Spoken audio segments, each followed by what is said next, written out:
Saviez-vous que les chats étaient des créatures très prisées à l'époque viking? Eh oui, apparemment, selon un article de trustmyscience.com, selon une étude génétique, les chats auraient navigué avec les vikings pour conquérir le monde.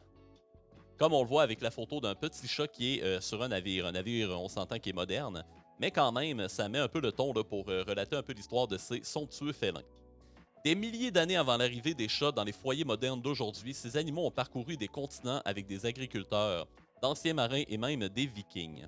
Les résultats de la première étude à grande échelle de l'ancien ADN félin ont révélé comment nos amis ont été domestiqués au Proche-Orient et en Égypte il y a quelques 15 000 ans avant de se répandre dans le monde entier. L'étude a été présentée à l'International Symposium on Biomolecular Archaeology d'Oxford au Royaume-Uni en 2016. Donc en français, le Symposium international sur l'archéologie biomoléculaire d'Oxford en 2016 a impliqué le séquençage de l'ADN de 209 chats qui vivaient il y a environ 15 000 ans, juste avant l'arrivée de l'agriculture, à 3700 ans et ça jusqu'au 18e siècle. Donc on a pris 209 chats qui ont été vivants à différents moments de l'histoire pour retracer un peu leur parcours. C'est un peu ça qu'il faut comprendre. Se trouvant dans plus de 30 sites archéologiques en Europe, au Moyen-Orient et en Afrique, ces anciens spécimens félins aident les chercheurs à reconstituer les origines d'un animal avec lequel, aujourd'hui, beaucoup d'entre nous partagent leur vie. Mais actuellement, nous n'en savons que très peu sur ce sujet. Nous ne connaissons pas l'histoire des anciens chats. Nous ne connaissons pas leur origine. Nous ne savons pas comment leur dispersion à travers le monde s'est produite. Explique Eva Maria Geigel, généticienne évolutionniste de l'Institut Jacques Monod en France, membre de l'équipe de recherche. En analysant l'ADN des chats retrouvés dans les tombeaux égyptiens, c'était des lieux de sépulture à Chypre et dans une ancienne colonie viking en Allemagne, l'équipe a constaté que les chats n'avaient probablement pas connu une, mais deux vagues d'expansion au début de leur histoire. La première vague est une histoire que vous connaissez probablement. Lorsque l'équipe a examiné l'ADN mitochondrial, soit les informations génétiques transmises uniquement par la mère, ils ont découvert que les chats sauvages du Moyen-Orient et de la Méditerranée orientale partageaient une lignée mitochondriale similaire. Cette découverte suggère que les chats sauvages se sont répandus dans les premières communautés agricoles car ils étaient attirés par les souris, qui, elles, étaient attirées par les grains. Les scientifiques pensent que les agriculteurs ont probablement encouragé leur présence car les chats étaient pratiques pour tuer les rongeurs. Puis, des milliers d'années après, la recherche indique une connexion mitochondriale distincte entre les chats venant d'Égypte et ceux d'Eurasie et d'Afrique. Une lignée mitochondriale commune chez les momies égyptiennes de la fin du 4e siècle avant Jésus-Christ au 4e siècle après Jésus-Christ a également été retrouvée chez des chats en Bulgarie, en Turquie et en Afrique subsaharienne, ont expliqué les chercheurs de la revue Nature. Cette deuxième vague d'expansion a été attribuée à d'anciens marins, agriculteurs et vikings, car le fait d'avoir des chats à bord a très probablement été encouragé à l'époque, toujours dans une optique de pouvoir se débarrasser des rongeurs.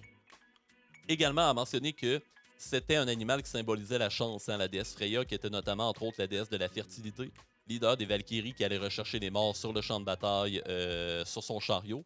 Eh bien, ce chariot-là était tiré par deux énormes chats. Donc, le chat qui était vraiment l'animal emblématique de la déesse Freya. Animal qui symbolisait aussi la chance. Donc, on amenait les chats en voyage finalement pour, un peu à titre de porte-bonheur, pour se porter chance pendant les voyages.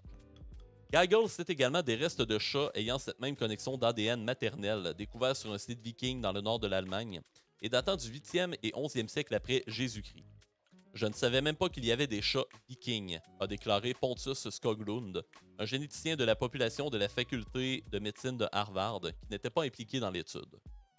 Il est important de noter qu'il s'agit là de conclusions initiales de l'équipe et que celles-ci pourraient être modifiées à mesure que l'analyse s'approfondit. Mais cette découverte reste très excitante car si l'histoire de la domestication des chiens est bien connue, il en va autrement pour nos amis félins. Nous commençons seulement à comprendre leur mystère.